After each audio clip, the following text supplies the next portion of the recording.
Hi, good day. This is an introduction of thread in C++, part 1. So I'm going to show you here a small example how to create thread and be able to execute functions on them within a main thread. So first we start by including a header, thread header. And to be able to create a thread, so we do have here our main thread, and we want to create a child thread, so we can just call std thread. We're gonna give a name to our thread. Let's say T for thread, and we're gonna specify a function that we want to execute with the thread. So this thread will be executing specific functions that we want. For instance, we want to create a function that display a message, void display message, and it's gonna take our message here, and we will be displaying that message. There you go. We're gonna add IOStream here, header, and now we will be using our thread to call this function with a specific message. So here I'm going to specify the address of my function here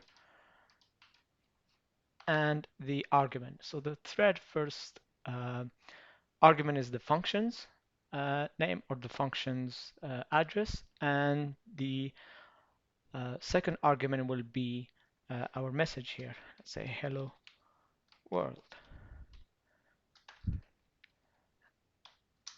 And bear in mind that a thread is variadic functions. That means can take many arguments according to the according to the input function here.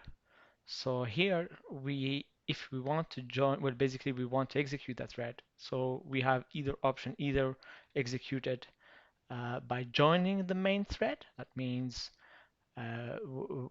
be executed.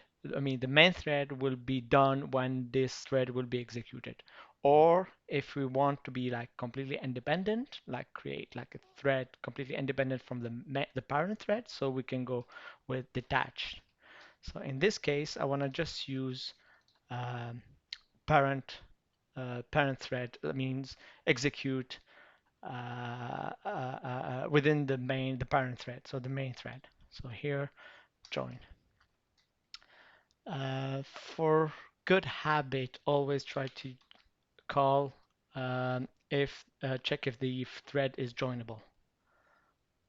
So here we can do joinable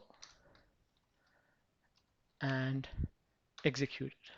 Join the parent thread. So we can display that. So we can run that. So I'm gonna save this and build that.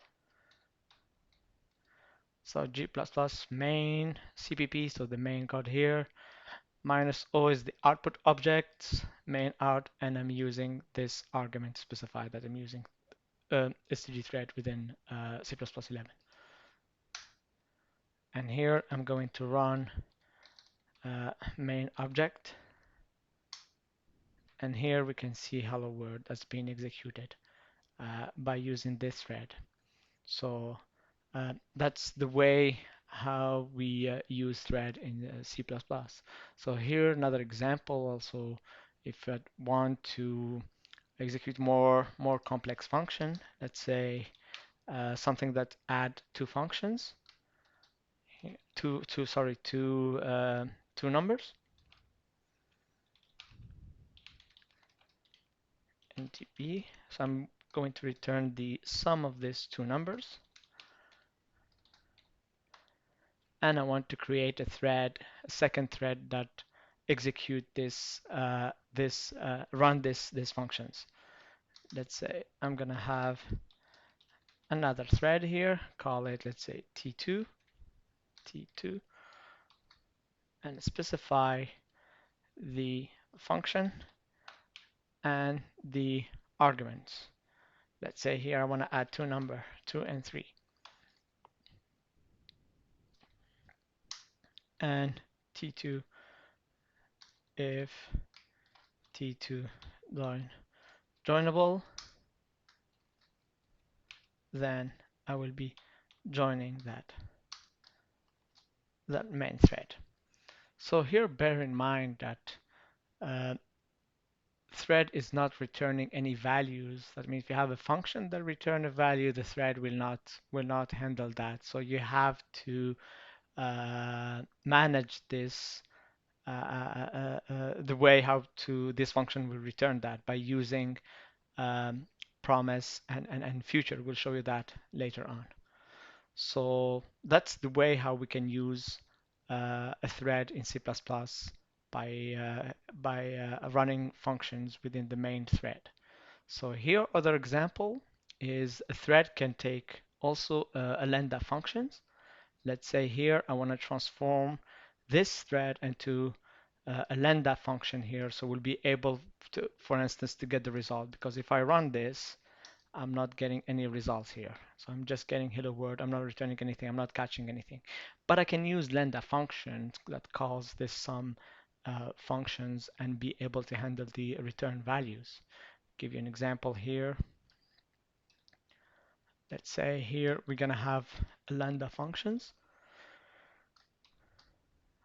Okay, and here we're gonna have let's say parameters int a, int b, and here we're gonna create, let's say, a return values int results, and we're gonna catch this results, and we're gonna write here results equal to sum a and b, right? And we specify, let's say, two input data, let's say 2 and 4, and from here we join our thread. So if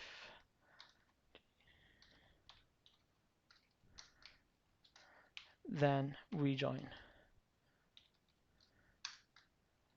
and here I will be able to display the results.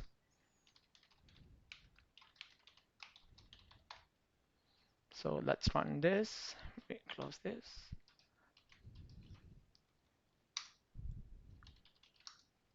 And here we run our thread. So we can see here that the value is 6. Thank you for watching, and we'll see you in the next video for part 2. More in detail of using thread in C++.